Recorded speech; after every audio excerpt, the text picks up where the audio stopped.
पिछले क्लास में हम लोग अयस्कों का सांधन के मतलब अयस्क से कैसे धातु प्राप्त किया जाता है इसके प्रोसेस के बारे में पढ़ रहे थे।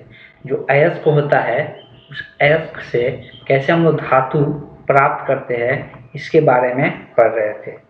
तो अयस्क धातु प्राप्त करने के लिए सबसे पहले जो अयस्क होता है उसका सांधन करते हैं। सबसे पहले क्या करते हैं हम लोग?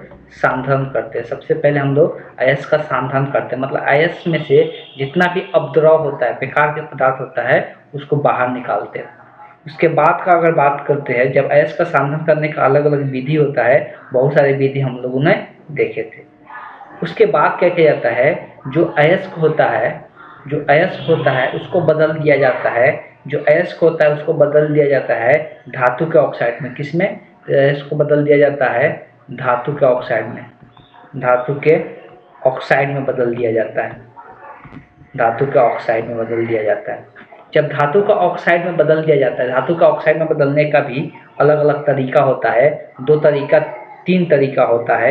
एक तो हम लोग निस्तापन विधि कहते हैं, इसको हम लोग निस्तापन विधि कहते हैं। इस विधि से धातु का ऑक्साइड बनाया जाता है। दूसरा जो विधि होता है जिसमें ऑक्सीजन की अनुपस्थिति होता है, दूसरा जो होता है जारण, हम लोग विधि पढ़े थे। दूसरा हम लोग जो पढ़े थे जारण विधि पढ़े थे, जो ऑक्सीजन की उपस्थिति में होता है। तो ये दो विधि हम लोग पढ़े थे धातु का ऑक्साइड बनाने का, अयस्क से धातु का ऑक्साइड का निर्माण करने के लिए। अगर इसके बाद का बात करेंगे, जब धातु का ऑक्साइड बन जाता है, धातु के ऑक्साइड से धातु में परिवर्तित करने का विधि पढ़े थे। उसके बाद हम लोग देखे थे जो धातु का ऑक्साइड है, धातु के ऑक्साइड जब बन जाता है तो इससे क्या निकालते थे? इससे हम लोग धातु प्राप्त करते हैं। इससे क्या करते हैं? धातु प्राप्त करते हैं। और इसको प्राप्त करने की अलग अलग विधि हम लोग पढ़े थे। इसको प्राप्त करने की विधि, एक विधि तो प्रदावन विधि पढ़े थे। प्रदावन विधि में क्या था?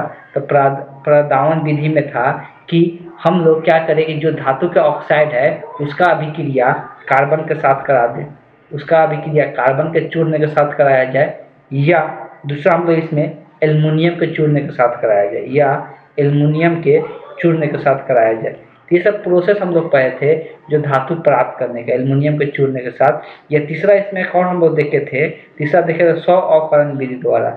स्व अवकरण मतलब अपने आप ये घटना हो जाता है कि धातु अयस्क से धातु का निर्माण हो जाता है।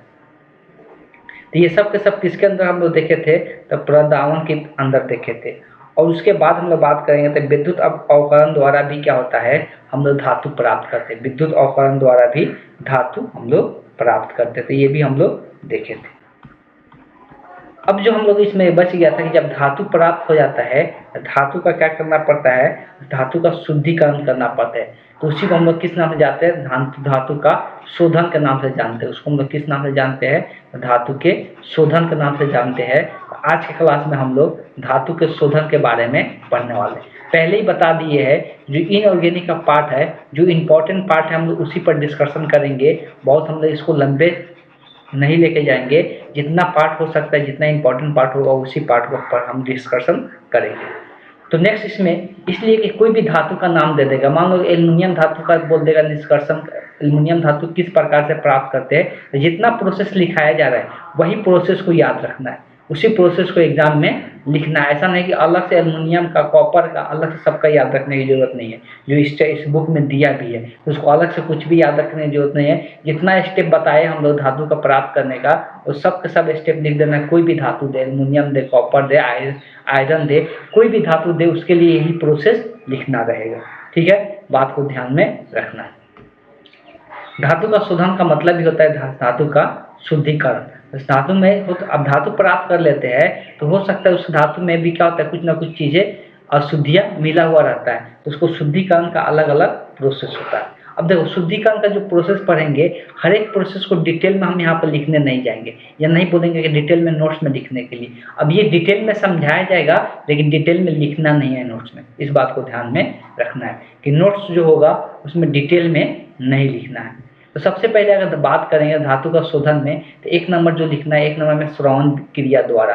किसके क्रिया द्वारा? इसमें क्या होता है, तो आसानी से वाष्प में परिवर्तन होने वाले धातु, वैसे धातु जो वाष्प में परिवर्तन हो जाते हैं उसको इससे शुद्धिकरण किया जाता है। तो श्रवण विधि द्वारा कौन सा धातु का शुद्धिकरण किया जाता है, तो इसको यहाँ से लेके यहाँ तक लिख लेना है, इसको कम से कम लिख लेना है। श्रवण विधि द्वारा कौन सा धातु का शुद्धिकरण किया जाता है, तो ये तीनों नाम लिख लेना है। ठीक है।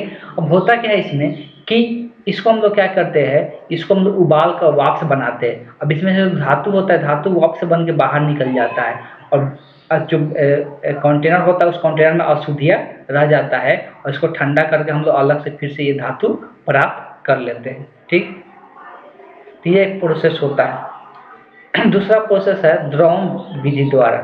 द्रवण विधि में क्या करते हैं, तो देखिए यहाँ पर एक चीज़ें लगाया गया है जो क्या करता है, अशुद्धियों को यहाँ से ढाल बना हुआ रहता है, यहाँ पर ये गिराएंगे, जो भी होगा, जो भी धातु होगा उस धातु को गिराएंगे।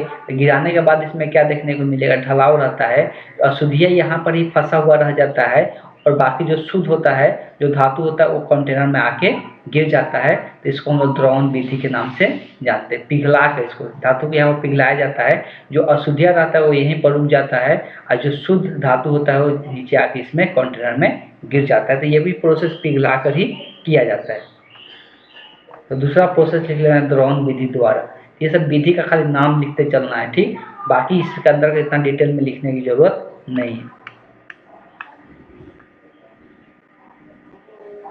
एक और प्रोसेस होता है क्यूप्रिलीकरण विधि। ये क्या होता है, तो सिल्वर धातु को लेड से मुक्त करने के लिए इस विधि का प्रयोग किया जाता है। ये विधि कब प्रयोग किया जाता है, तीसरा में यहाँ कम से कम इतना लिख लेना है कि सिल्वर धातु को लेड से मुक्त करने के लिए। तो सिल्वर धातु किसके साथ मिला हुआ रहता है, लेड के साथ मिला रहता है, तो उससे ये अलग करने के लिए ये विधि अपनाया जाता है। ये विधि अपनाया जाता है। ठीक, इस बात को ध्यान में रखना है। ऑक्सीकरण विधि द्वारा भी हम लोग देखने को मिलता है।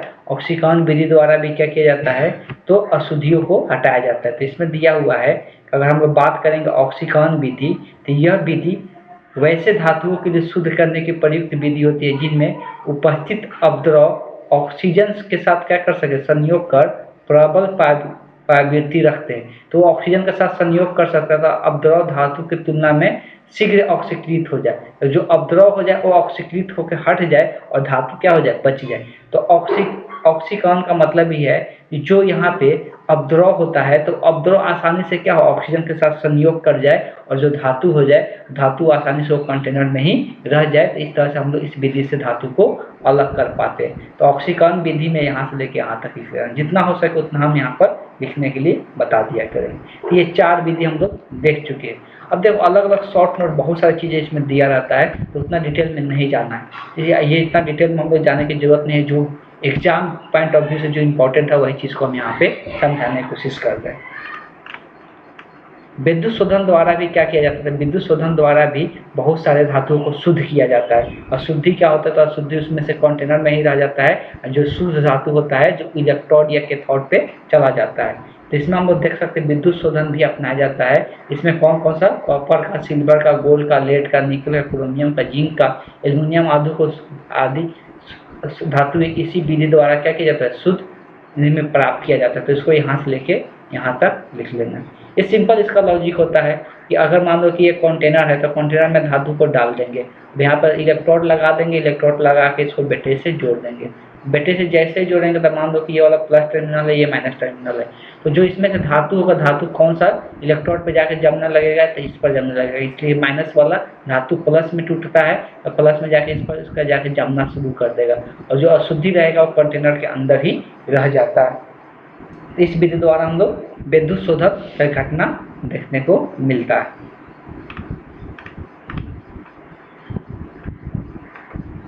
अब देखो अलग अलग धातु का शुद्धिकरण के बारे में दिया रहेगा तो उस पर हम लोग चर्चा नहीं करेंगे, पहले हम बोल चुके हैं। एक प्रेक्षेत्र शोधन विधि होता है, तो इसको भी हम लोग यहाँ पे स्किप करते हैं। इतना काफ़ी हो गया इसमें शोधन विधि की क्रिया याद रखने के लिए। इतना कम से कम याद रखना कि 5 को धातु को शोधन करने की विधि होता है।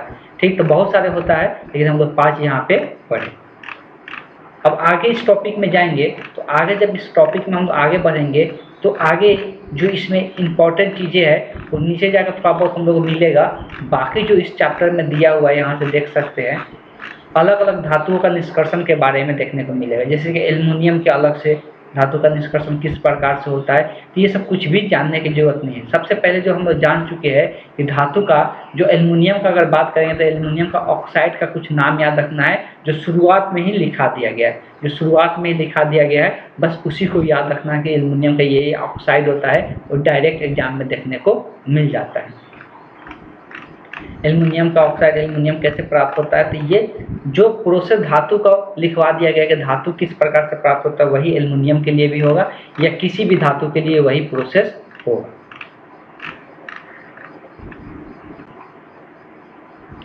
जो यहाँ पे इंपॉर्टेंट चीज़ें होंगे उस चीज़ को हम यहाँ पर लिखवाते चलेंगे, इसलिए कि इस चैप्टर में ज़्यादा कुछ इंपॉर्टेंट नहीं है, इसलिए कि पहले ही बता दिए कि इनऑर्गेनिक जो केमिस्ट्री है जितना भी इंपॉर्टेंट पार्ट होगा उसी को हम यहाँ पर बताने वाले हैं।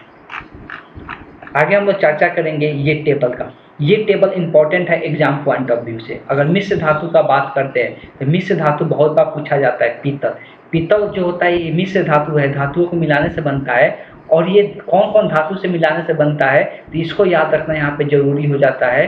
अगर कॉपर का देखेंगे तो कॉपर इसमें 60 से 80% होता है और जिंक का देखेंगे तो 20 से 40% देखने को मिलता है। ब्रांज, ये भी जो ब्रॉन्ज होता है तो ब्रॉन्ज भी कॉपर और टीन से बनता है। ये सब नाम याद रखना है कि ये किस मिश्र धातु का बना हुआ रहता है, ये किस मिश्र धातु का बना हुआ रहता है और इसका कुछ उपयोग भी याद रखना है। ये टेबल पूरा ध्यान में रखना। और ये दोनों शुरुआती जो है ब्रॉन्ज और पीतल ये बहुत ज़्यादा इंपॉर्टेंट और ऑब्जेक्टिव क्वेश्चन में भी देखने को मिल जाता है।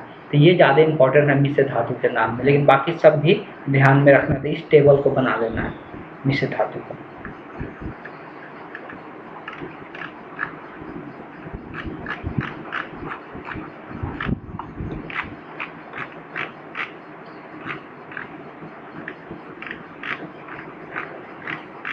एक और टेबल मिलेगा मिश्र धातु का जो उसको भी हम लोग यहाँ पे बना लेंगे।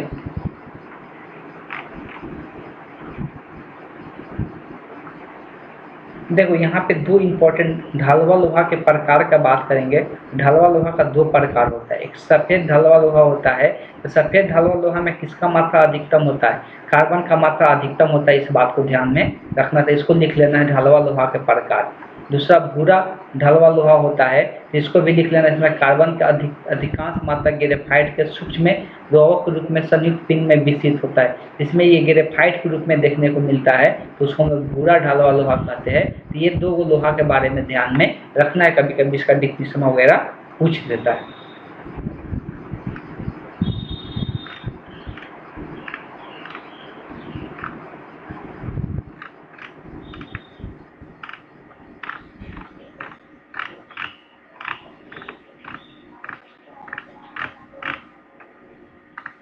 मिश्र धातु कुछ यहाँ पर मिलेगा, तो इस भी मिश्र धातु को भी ध्यान में रखना है। तो मिश्र धातु का बात करेंगे तो कुछ मिश्र धातु यहाँ पर दिया स्टेनलेस इस्पात।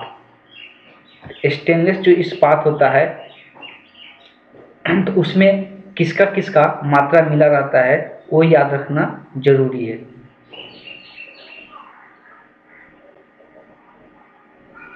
स्टेनलेस इस्पात का अगर बात करेंगे तो ये कौन कौन सा धातु से मिलकर बनता है, तो आयरन का मात्रा इसमें देखेंगे तो कितना प्रतिशत होता है, 73% होता है। क्रोमियम का मात्रा देखेंगे तो 18% होता है और निकल का मात्रा देखेंगे तो 8% होता है। तो ये स्टेनलेस स्टील होता है। इसका निर्माण इसलिए किया जाता है कि इसमें जंग रोधी होता है, इसमें जंग नहीं लगता है स्टेनलेस स्टील में।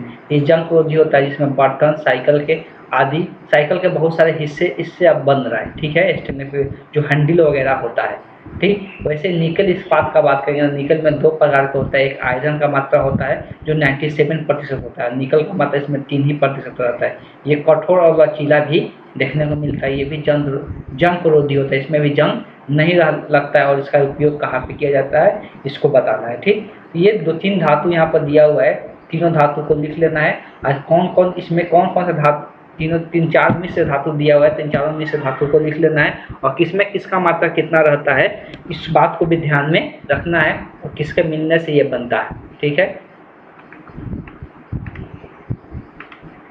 तो ये चैप्टर में बस हम लोग को इतना ही पढ़ना था। और इसके बाद जो चैप्टर स्टार्ट होगा उसके बारे में हम लोग डिस्कस कर देते हैं। उसके बाद जो चैप्टर स्टार्ट होगा पी ब्लॉक स्टार्ट होगा। कौन सा स्टार्ट होगा, पी ब्लॉक स्टार्ट होगा।